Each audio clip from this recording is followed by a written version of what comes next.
I'm Nadira Tudor, and this is The Fall of Kabul, a soldier's story. Was it worth it? I think we'll start with the moment that you heard, and I don't know where you were, but I'd like you to describe where you were when you heard that Kabul had fallen. I was working here when I heard for the first time that Kabul fallen. I heard it, I was in the office and I had to attend a meeting. And just before the meeting, when I was reading news in the morning, because we are used to read news in the morning, I am working in communication division. So we were talking about it since the beginning in the morning when we arrived at the workplace. What was going through your mind having served there? So the day when I heard about Kabul fallen, the first idea in my mind was, what about the Afghans I left there in 2012? Because I served there from November 2011 until May of 2012. I served there during 6 months, and I worked with Afghans. These Afghans were translators. Some of them were journalists, cameramans, working for radio also. And looks like the day when I left Afghanistan, I had some feeling that I left them behind and telling maybe it's the last time in my life I will see them. I am back to Belgium in a safe country. What about them? And the day I heard that Kabul was fallen,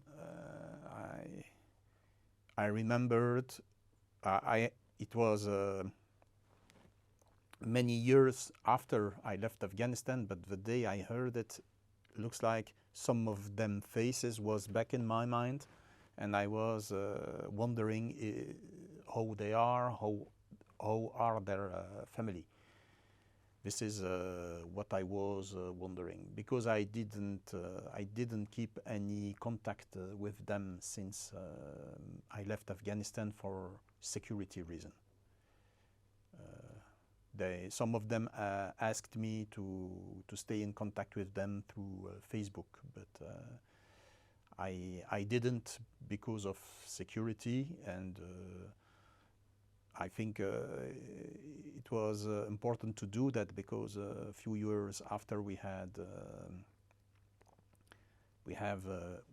terrorist attacks in Belgium and also in France.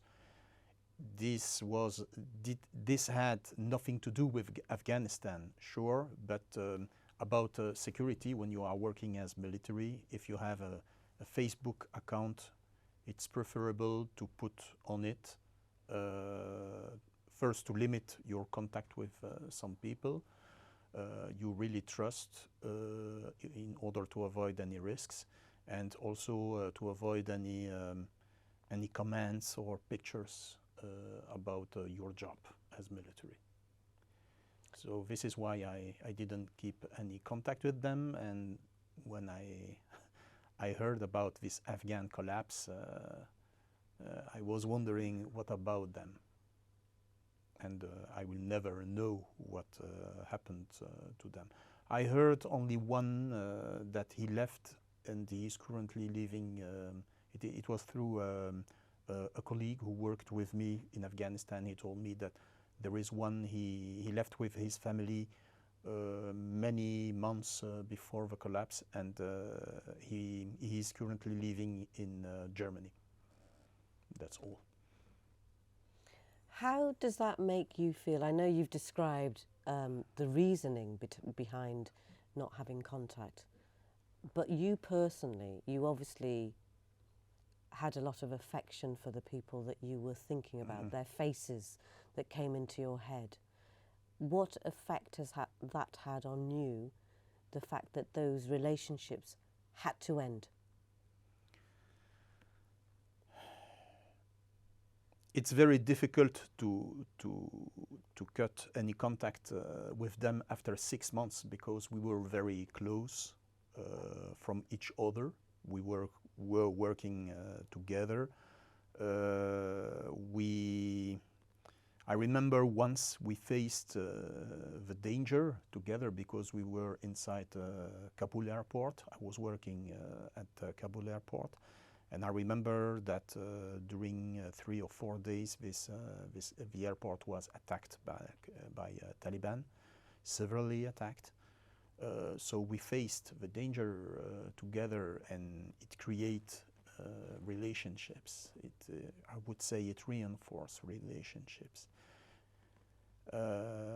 And also I had good contact with them because they were very loyal to me, and I was very loyal to them. And when I left, I don't want to say that I was feeling guilty because I had to leave and to go back because my life and my family is here, not in Afghanistan. But I felt the day of the collapse a little bit ashamed because I didn't keep any contact with them. It isn't a guilty. I didn't felt guilty, but a little bit ashamed, because when I left, I hoped that the situation will be improved in Afghanistan. But sometimes when I was there and I was watching to the situation there, when I was deployed there, I had also sometimes a feeling that this kind of collapse would probably happen, because this is what happened in the past in other countries. For instance, during Vietnam War, I remember I saw these pictures when I was a teenager, but it wasn't. I was a teenager when I saw the picture of Saigon evacuation with helicopters, US embassy, etc. But I saw it when I was a teenager, more than 10 years, I think it was more than 10 years after the end of the war. I wasn't affected at this time, but when I heard about Kabul fallen, and Kabul collapse, it's crazy because these are the first image. They were back in my mind. These were the same image as people trying to escape from Saigon. History repeating itself. Yeah, history is repeating, and yes, it's crazy because. You don't know, you don't have any idea about these people you worked with, and you can't. It is too late if you want to get any contact from them and try to know more about what happened to them. I hope that they are in a safe place today with their family. And I remember when I was working with them, all of them were working in order to earn money, enough money, because they planned already, when I was working with them in 2012, to leave Afghanistan. Looks like they didn't believe that the situation will be improved in Afghanistan. They anticipated it. You obviously found yourselves in dangerous situations. Can you describe what your first impressions were when you went there, and situations that stood out in your mind? first time I went to Afghanistan. So I went twice. The first time I went, it was in Kandahar. It was Kandahar Air Base. I remember it was during summer in July, July 2009, and I only spent there 2 months. I remember that when I arrived in Afghanistan, I was anticipating the fact that something wrong could happen to me because it's war. You are there as a military, and everything can happen. From the moment you take off with the aircraft, the transport aircraft from Belgium, and moving to Kandahar until the day you are redeployed and you are back to Belgium by airplane. So everything can happen when you are in the airport. For instance, I remember the day when we arrived and we are approaching Kandahar airport with the airplane. He was making, the pilot was making lots of maneuvers, and I knew that the risk was to be hurt with a rocket, because they were used to attack the airplanes when they were on approach on the airport with rockets. During my first deployment in Kandahar, we had several rocket attacks. We had rocket attacks with rockets falling not very far from the Belgian camp. And also the other risk was the attacks at the gate, because we were afraid that once they will attack the gate, they will seize the opportunity to get into the camp and to as intruders and to attack the camp. So it was during my first deployment, during 2 months during summer. My second deployment was longer. It was from November 2011 until May 2012. And I was in Kabul airport. I remember it was, I think, 2 months before my end of duty. We were attacked during 5 days. So the Taliban organized a very big attack on Kabul. They attacked the NATO HQ. They attacked the Afghan police, Afghan barracks too, Afghan army barracks, and they attacked Kabul airport. And we had also several intruder alerts. So even if we had intruder alerts and we were ready to react, you feel the fear. But at the same time, you feel the fear. You feel the fear. You feel also some trust in yourself and trust in your buddies, because you are not alone, and also you feel the fact that you have been trained. It isn't the same as a civilian who hasn't been trained. He has no military experience. And because we had some civilian, they had no weapons with them. Some of them, they had only a gun, but we know that with a gun you can do anything if you are attacked.